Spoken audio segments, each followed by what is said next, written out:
Well, hello, that's me again. It's Sunday, May 29th, 2022, and there are some events we probably need to discuss a little bit. And they are not so much, per se, events on the fronts, although they are related, of course. It's the fact that what I call sometimes the media primer.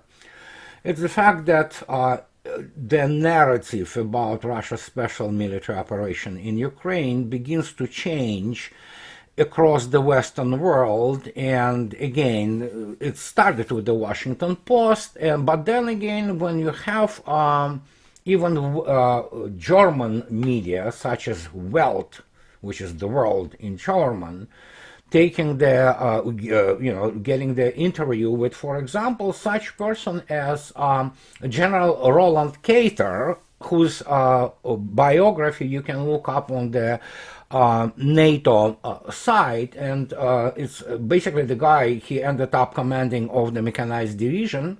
Before that, he was commanding armored brigade in Bundeswehr, and of course he graduated a couple of serious general staff colleges, both in Germany and in Spain, and in general ended up being the Germany representative at NATO. And he basically wasn't sparing the words, so to speak, when speaking to Welt today or yesterday, I believe. So that when he stated that the Russians have achieved an overwhelming local superiority in Donbass, and this is nothing really special. It was clear that Russia would achieve this superiority. And again, the superiority is not in numbers, albeit numerical superiority emerges inevitably as the result of annihilation of the personnel of the enemy, which is in this particular case VSU, Armed Forces of Ukraine, that is, and obviously those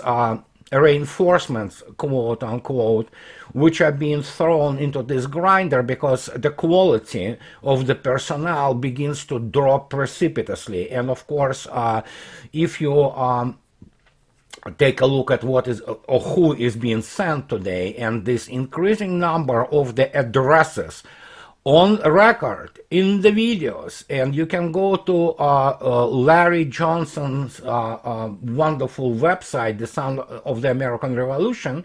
I will provide you with the link below in the description of this video. Larry did, basically this tedious job of collecting, so to speak, the video evidences of that, and you can look them up, part of it. There are many companies and, remnants of battalions of what is territorial guard, territorial defense, which is not really VSU, who are complaining and reading basically from Russian propaganda leaflets which are dropped on them about the fact that, yeah, they are being thrown into the meat grinder. They don't have enough equipment. They don't have really commanding corps, people who just abandon them. Officers run away. And then, yeah, how do you survive? You don't. You either surrender or you're killed. Or if you are not successful in surrendering, you will have those Nazi commissars shooting into your back. So it's a horrendous situation for them, so they know they will be killed, so, and as a result, they begin to, refuse to fight. And this process was ongoing for a while now in this large cauldron on the Severodonetsk, which is largely taken, and Lysychansk area, and again, different estimates up to 16,000 there, locked. So, and who knows? I mean, you can always look up yourself on YouTube all those, evidences, so to speak, and you will see that the state of the VSU is pretty much really not good. This is to say, well, let's put it this way. They are disintegrating and the collapse is ongoing as I talk to you. So, and one of the other things which I also posted today on my blog was, of course, that RT in Russian, unlike it is done in English, which the quality of material which they provide in English also falling precipitously. But RT in Russian today has this wonderful interview with the former commander-in-chief, actually, of the whole paratroop sector, so to speak, the troops of Russian Federation, Colonel General Grigory Shpak.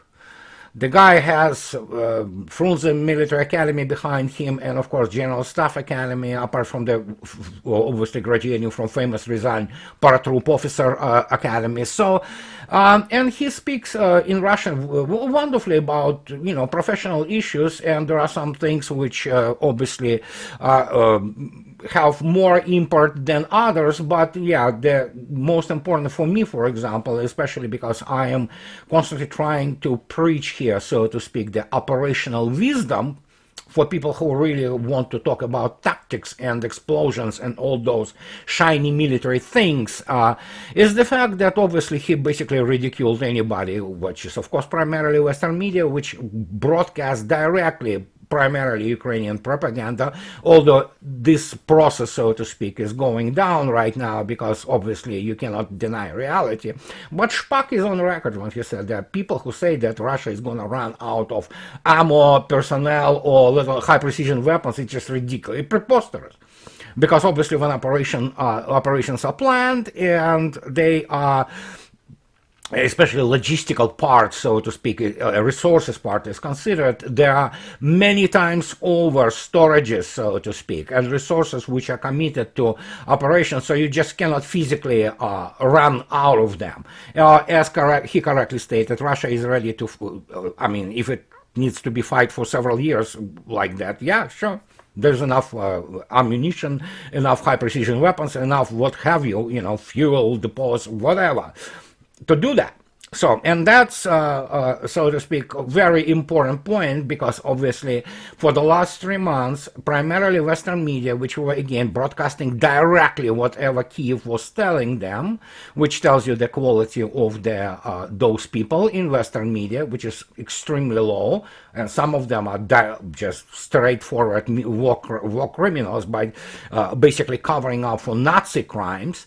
So, but yeah, this is very important when you have it from the professional man, and who is knows way more than me. And actually, I like his, if you read his article, and you can use the Google Translate, and I also will leave the link to this article.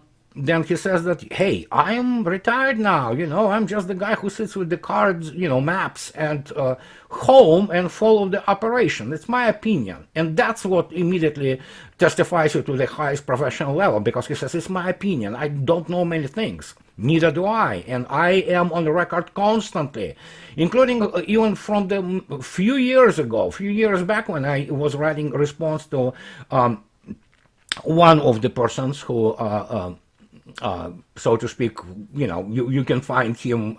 I will not name him, but I stated that he's very famous.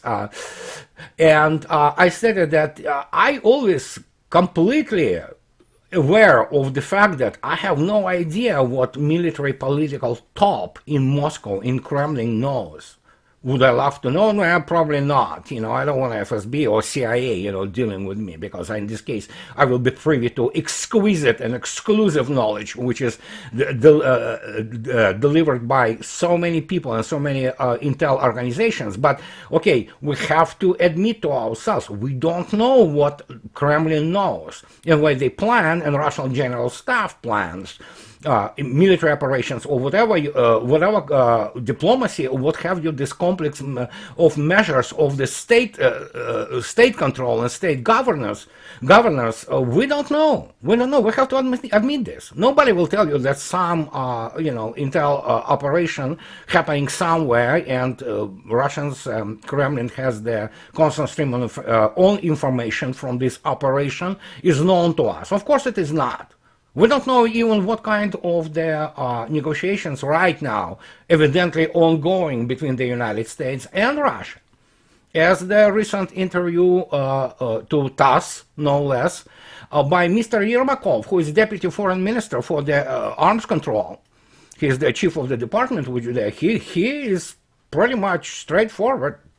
We talk to Americans, Well, that's how we know that the United States doesn't want Russia to have the RS-28 Sarmat, the new missile, which is of course too late because it's being actually deployed now into the frontline units, frontline divisions of the strategic missile forces, or they don't want Russia to have Poseidon, which is this drone, which is a horrendous weapon, but it is what it is. We know that some kind of communications is ongoing. What is behind this scene, behind the curtain, we don't know. Nobody's going to tell us, and rightly so.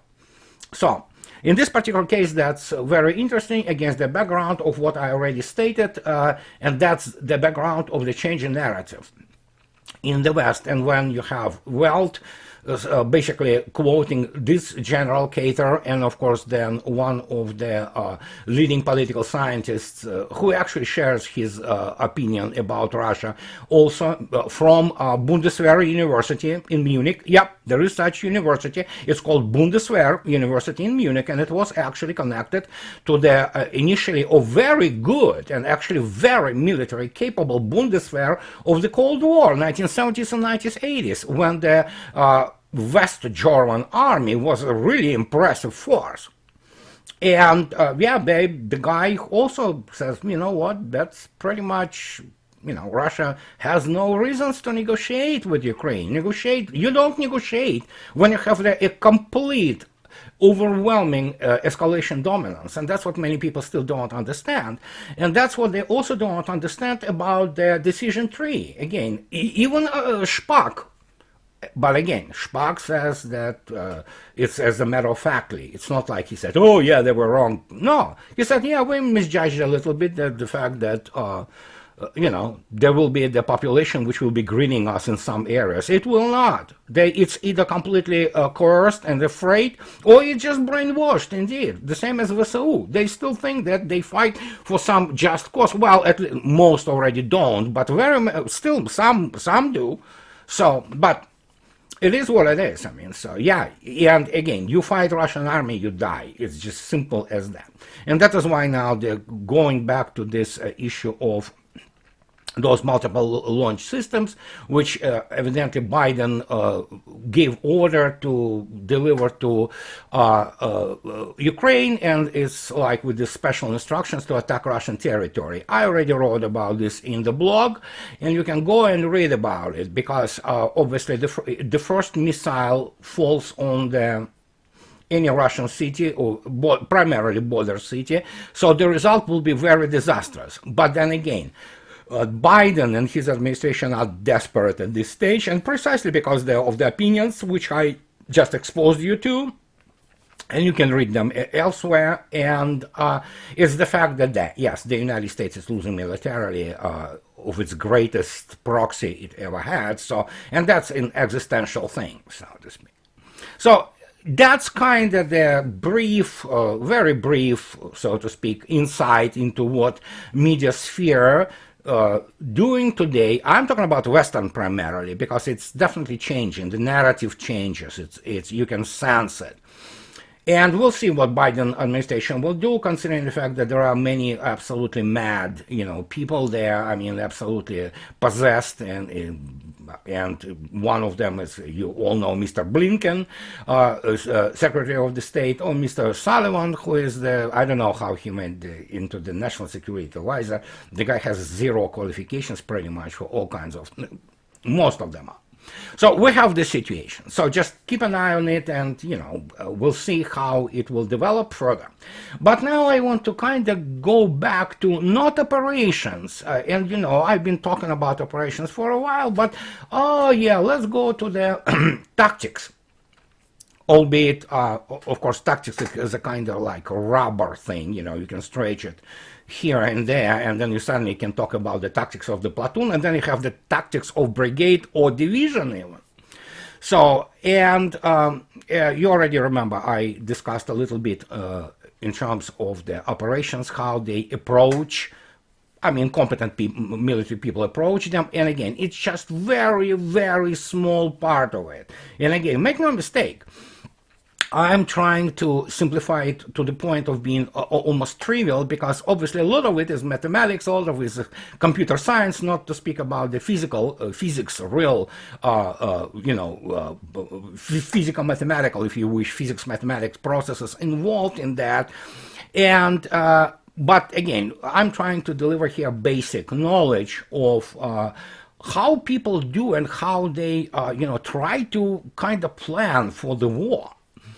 And here's the examples which I took from my second book, Real Revolution in Military Affairs, because obviously people have to understand that real staff, starting from, staff of battalion, then let alone the regiment, let alone brigade. I served a little bit in the brigade staff, and you will begin to understand that it's, oh my gosh, this is not exactly what we think it is, because yeah, you go to the tactical level of the tactical unit, like platoon or company, and they say, oh, you do this and you do that, you have the, in terms of your basically combat manuals, and some basic things like, the chart of the fire sectors and things of this nature, and you command those people, but you have to plan. How do you plan? And here's the simple, let's say, battalion type level planning, for example. If you're looking at the, let's say, tank battalion, and look at this picture. Let's say, for example, you need to basically get, as is always the case with any war, it's probabilistic in nature. Everything you do there is a probability of something. So that's what we did in our life too. We cross the street, and we, basically judge or, assess the probability of us doing this safely. The same goes on for pretty much whatever we do. We always, assess probabilities. We do not necessarily assess them numerically, but people sometimes go in what's called Boolean. Will I die or not? So some like this, yes or no, those discrete results. But we do assess probabilities, and probabilities factor greatly into practice in war, because war is a probabilistic affair. You decide if we're gonna achieve success in doing something, or we're gonna lose. And then, of course, you have to come up with some criteria, probabilistic criteria. How do we judge the success? And here's the simple introduction to this again. So, and I'm pretty sure most of you went through the school having some basic probabilities course, and you don't need anything more than that, really. So nobody wants you to, I don't want to teach you the probability course, especially since I forgot it myself, so, and I hated it anyway. So, but the point is, for example, you want to know, and you want to achieve, for example, probability of very good level, let's say 90%. Oh, it's still good, but the best way, of course, is to achieve probability of 95%, let alone 99%. You cannot achieve, obviously, 1, well, theoretically, but point is, let's say you need to achieve the thing that you want to eliminate some target by one of the tanks in your battalion, for example, which is, with the good probability of above 90%. So, how do you calculate it? And that's what actually chiefs of staffs of battalions and, regiments and brigades do. They calculate this way. Well, I mean, obviously nowadays it's all computers, but I mean, you have to understand what you're doing with the computer and how you achieve those probabilities. And here it is. Let's say that we're dealing with the obviously dependent events. Why dependent events? For example, if you take one tank and you run it towards the target while it's shooting, you have to consider the what probabilities of the hitting the target it will get. How do you get those probabilities? Well, as I'm always on the record, anybody who never wrote a plan of the combat training for the level of battalion, I mean, that will be very difficult to understand, but this is how you get it. You get it from the statistical data which you accumulate both in the combat and both during the combat training in the peacetime. So, and we will talk about it also, how you get those, also including, of course, how you get, as you can see yourself in this piece, how do you get those omegas, which are mathematical expectations or average numbers of something which you need to use. In this particular case, if, as you can see yourself, you need, for example, again, your tank to get it done in 3 shots, and you have to get it with the probability of above 90%, so to speak. Let's see what you get from those 3 shots. If you know that, for example, this particular crew, this particular tank, showed you that from the first shot, and especially on the longer range, before although it continues to move, it gets the probability of 65%. 0.65. On the second shot, when of course you have the better, operation and adjustments made, and your ballistic computer is kind of, getting closer to the optimal ranges and optimal what have you, you get 0.72 or 72%. And on the third shot you will need to, you'll have to have what probability of 0.87 or 87%. So, you know that your mathematical expectations or average amount of the shells which you need to use to basically destroy whatever the target will define. It could be dug out or it could be something else, but let's say it is dug out, okay? And it's dug out when you have the nasty guys with the anti-ATGM, sitting there, but you're trying to close on them and shoot them. So that's how you calculate it. Probability of the kill will be calculated by this formula. You recognize it, probably. And as you can see yourself, because they are dependent events, we have 3 different probabilities, all divided by the omegas, the average number of the shells. For example, if you have, like, we say, for the sake of experiment, omega, which is equaling 1.3 shells, average expenditure of the shells for this dugout, that's what you get. You get this formula, as you can see yourself. And it's you just basically plug in those values, and as you can see yourself, as the result, you get, with this type of the, so to speak, approach, and from the 3 shots, you get about 92.6 or 92.58% probability of that you will hit the thing and you will destroy this dugout, And it's like, oh, okay, it's not too bad. It's not too bad. So, and of course, in this particular case, as you might already expect, okay, this was this particular tank. What if we have the other crew? What if we have the other tank in our unit, in our battalion, or our brigade, which does it better? How do you approach this? Consider this, that you might get the better probabilities, or you might get the better technology.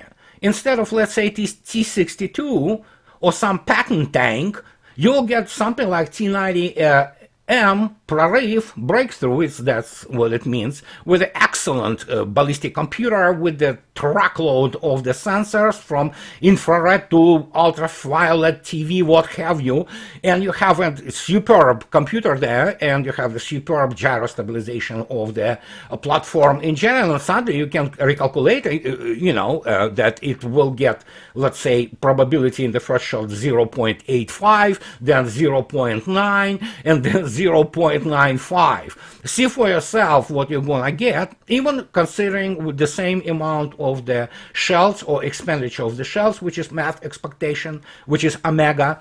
And you can see yourself that it will basically improve your probability of the success dramatically. So the probability of the kill or probability of the destruction of this type of the dugout, for example, will be much higher. Higher. Once you hit, above 90%, it's kind of, more or less acceptable. But of course, military wants to always get into the or onto the probabilities which are closer to 0.99 or 99%. And so this is just one situation with the basically example of the tank problem, So. But of course, the main issue, and that's where we're getting now, not only from the tactical issue, we're getting from the tactical issue to operational issue. Remember, the main problem for everything in war, as it is in our life, is what force required is. And how do you calculate what is truly required? You calculate it on the basis of the basically what I already stated for you, combination of the statistics of the combat and statistics of the combat training during the peaceful time, and you train your crews. And here's another example.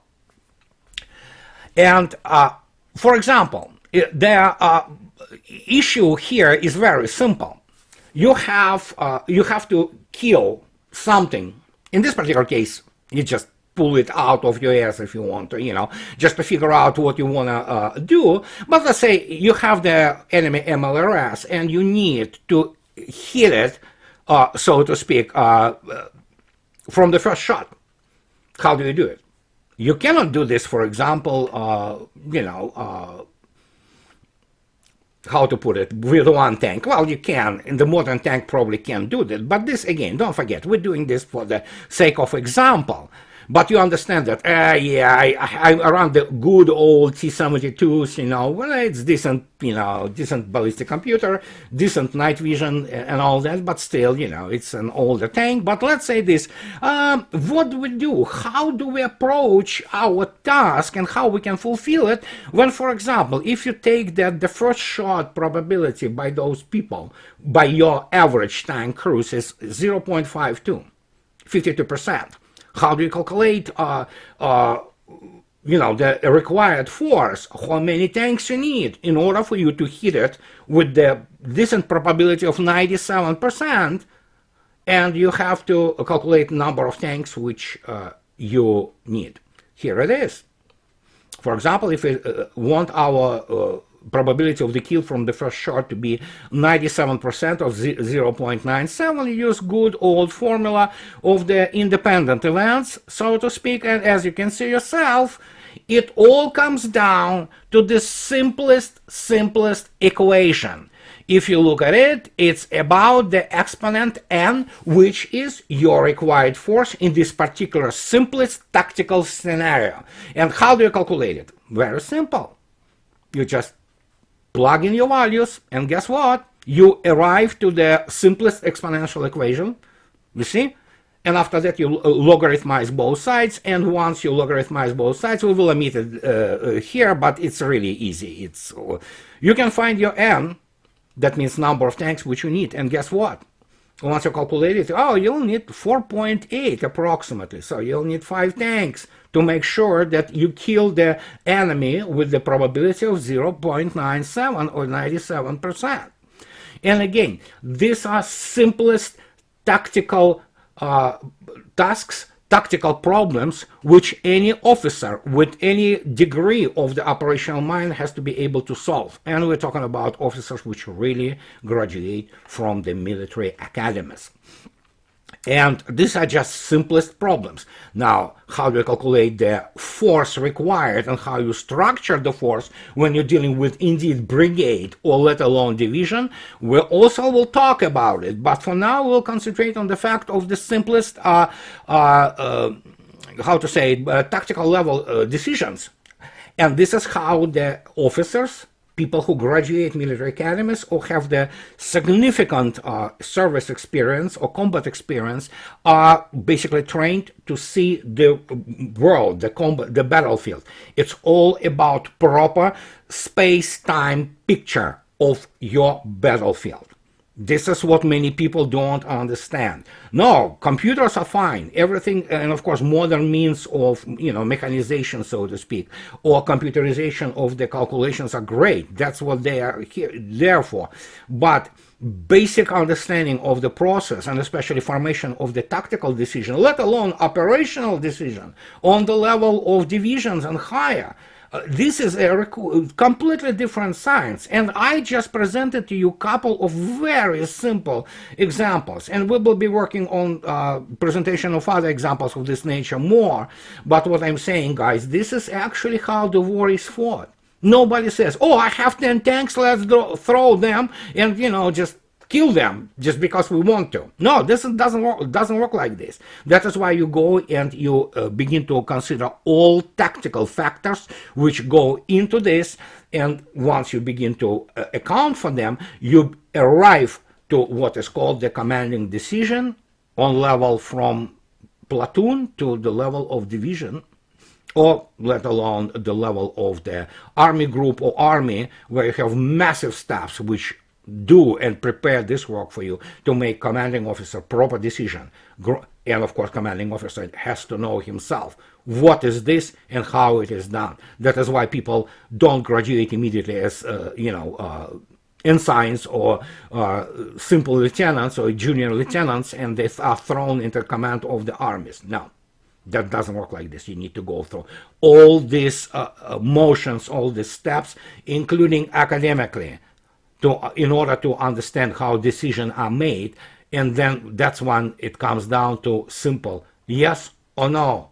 But those yes or no are extremely complex decisions. They may seem simple for the layman, but in reality, sometimes they separate the basically victory from the defeat and life from death. And so this is my talk for you today, guys, and it's kind of a little bit about this tactical issue and especially use of what is called theory of operational research. And I'll be elaborating more on this because obviously theory of operational research covers across the whole spectrum of tactical, operational, and strategic issues. And that is the thing which I'm trying to introduce you to, because it is crucial in understanding of what is going on. And we might be talking about at some point of time, depending how fast the information will be released, using the examples from the special military operations, what Russia and Russian armed forces do in Ukraine. And evidently are doing it quite well and quite successfully. So, as always, those who are interested and appreciate what I do, please subscribe to my channel, and of course do not hesitate, if you can afford it, to support me. And I again express my profound gratitude to all those wonderful patrons who supported me for the last, well, let's say 5 months, half a year. So without you guys, I wouldn't be able to do it. So thank you very much, and have the nice of the rest of your weekend. Bye bye.